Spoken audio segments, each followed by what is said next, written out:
Hello, everybody, and welcome back to the second shelf and to another discussion of Nobel women. As you might know, and if you're new, I'll explain it. I started a read along last month in which we will read 11 books by 11 Nobel Prize winning women. It's a mouthful. One book each month, and you'll find all the information. There's a Goodreads group. You find the link to the Goodreads group, but also the reading schedule down below. Last month, we read the first woman ever to win the Nobel Prize for Literature, Selma Lagerlöf, and we read her book, The Saga of Gösta Berling. And today, at the end of December, 30th of December, no better way to end my booktube year by talking about a Nobel woman.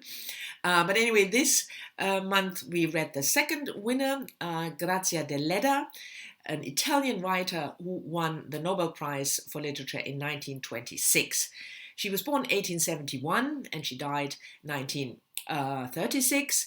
And I always pick, that's true for all the Nobel women read, I always pick a book, first of all, that has been translated into English if the author doesn't write in English, and that has been published before the author won the Nobel Prize, so that we get a feel for the work that won this particular author the prize.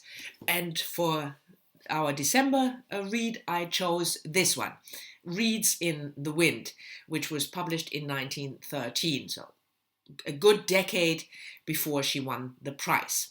Reeds in the Wind, by the way, I forgot to mention, was translated from the Italian by Martha King. And I also said that Grazia Deledda was an Italian author, which is true, but she was born on Sardinia, and most of her work is set on the island of her birth. And I couldn't find in the book any reference to this photograph, but I'll take it. It's a photograph of the landscape, part of the landscape of Sardinia. And Deledda, by the way, was a very prolific writer. She started writing quite young. And if you Google her, you will see that she published, I don't know, about 30 works or something, but unfortunately only a handful of those books have been translated into English. Thankfully, this one has. So Reeds in the Wind is set on Sardinia, in a small town, and we have our main characters are the Pinto sisters. We have Esther, Ruth, and Noemi, and also Leah. But Leah went away when she was young. She escaped. So the three sisters still living there, they are from noble descent, so they are nobility but impoverished. And we learn in the beginning that they live a life of, at least as long as their father lived, as almost as prisoners. They weren't allowed out. They never married. None of the three sisters that stayed in the house, only Leah, because she escaped and she married a cattle owner, which was a disgrace. And she had a son, Giacinto, who will play a role later in the book. But apart from those three sisters, the main focus of the book is on their servant, Efix, who is now an elderly man, but who has served the Pinto sisters for decades. So most of the book is told from his perspective. We learn about the landscape, about the life in this quite rough surroundings. And even though the Pinto sisters are, like I said, from nobility, they are not rich. They live mainly off the land that Afix cares for. So in a way they are dependent, not in a way, they are dependent on their servant. But still Afix looks at the sisters in the way you look at your masters. He calls them padrone. So they are his masters, even though without him they would probably not have anything to eat.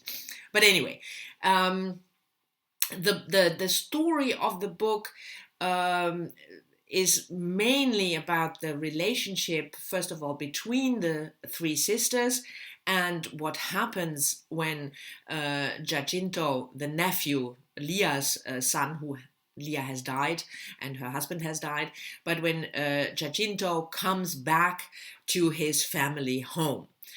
Um, it's a very slow burning tale. It's very morally heavily moral, I would say, because Efix did something in the past that haunts him. We hear a lot of talk about religion and sin, and the fact that the three sisters never married, and then what should happen with this young nephew. It's difficult for me to summarize the story or the plot without giving anything away. But if you, I think the best way to put it is that it's about the relationship between the sisters and their nephew and Efix. And Efix plays a pivotal role in the plot. Like I said, most of it is told from his point of view. What I liked best about the book was the atmosphere and the language. I couldn't read the Italian original, so I can't judge the translation, but what you get from the English translation is a very lyrical yet quite harsh impression of the life in the earliest 20th century Sardinia. There's a lot of talk, for instance, about the fever. People would get the fever, which refers to malaria, which I found astonishing, stupid me probably, that there was still, malaria in Europe at the beginning of the 20th century.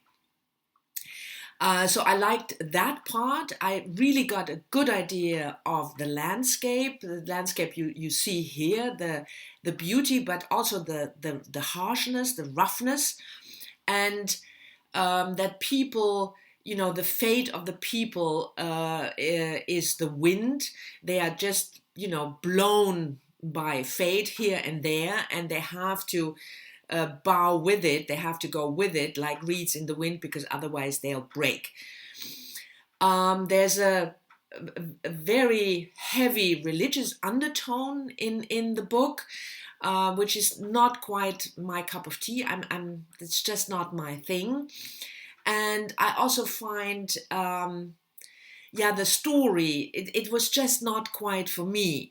I really liked the characters and those three sisters, very, the youngest, Noemi, she's, the nicest, you could say, and then you have the willful ones and the strong-headed ones, and I liked all that. But in the end, I'm happy that I read it, because I've never read any book by this Nobel Prize winning author. I never even knew her, I have to shamefully admit. But as a novel, as a story, it didn't grab me as much as I hoped.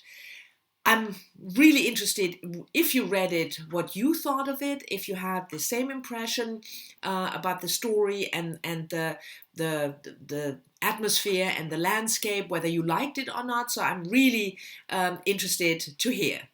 So this was our second read, our December read of NobelWomen, and in January next year we will read Sigrid Undset.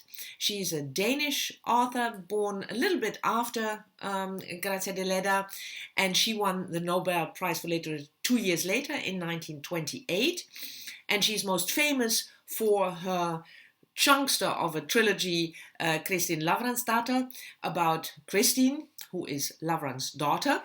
It's, I think, 1,100 or 1,200 pages, the whole trilogy. So we will only read the first book, which is called The Wreath or The Bridal Wreath. that will be our January read.